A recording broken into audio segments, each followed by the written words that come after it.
بچوں السلام علیکم ورحمۃ اللہ وبرکاتہ۔ دیکھیے لکھا ہوا ہے 2 نمبر کی ایکسرسائز، الفاظ کے معنی لکھیے اور جملوں میں استعمال کیجیے۔ یہ لفظ لکھا ہوا ہے، اس کے معنی لکھنے ہیں اور ساتھ ہی ساتھ آپ کو جملوں میں بھی استعمال کرنا ہے۔ دیکھیے نہر کا معنی ہے قربانی۔ ہر سال بقرعید کے موقع پر مسلمان جانوروں کی قربانی کرواتے ہیں یا کرتے ہیں، ہے نا۔ نہر کا معنی ہے قربانی۔ ہر سال بقرعید کے موقع پر مسلمان جانوروں کی قربانی کرواتے ہیں۔ اس کے بعد ہے دیوان خانہ۔ دیوان خانہ کے معنی ہے امیروں کی بیٹھک۔ امیروں کی بیٹھک۔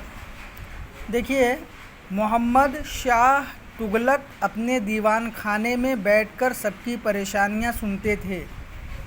محمد شاہ تغلق اپنے دیوان خانے میں بیٹھ کر سب کی پریشانیاں سنتے تھے۔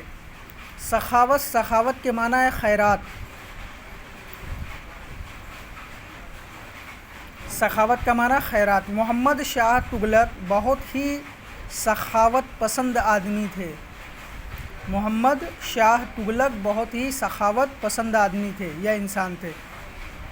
اس کے بعد خلعت کے معنی ہے بادشاہ یا امیر کی جانب سے ملا ہوا تحفہ۔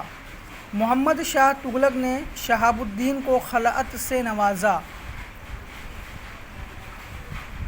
محمد شاہ تغلق نے شہاب الدین کو خلعت سے نوازا۔ اس کے بعد ایذا کا مطلب ہوتا ہے تکلیف۔ کسی مسلمان کو اپنے ہاتھ یا زبان یا پیر سے تکلیف دینا سخت گناہ ہے۔ کسی مسلمان کو اپنے ہاتھ یا زبان یا پیر سے تکلیف دینا سخت گناہ ہے۔ آپ اس ایکسرسائز کو بک میں کریے اور فوٹو کلک کر کے ہمیں سینڈ کریے۔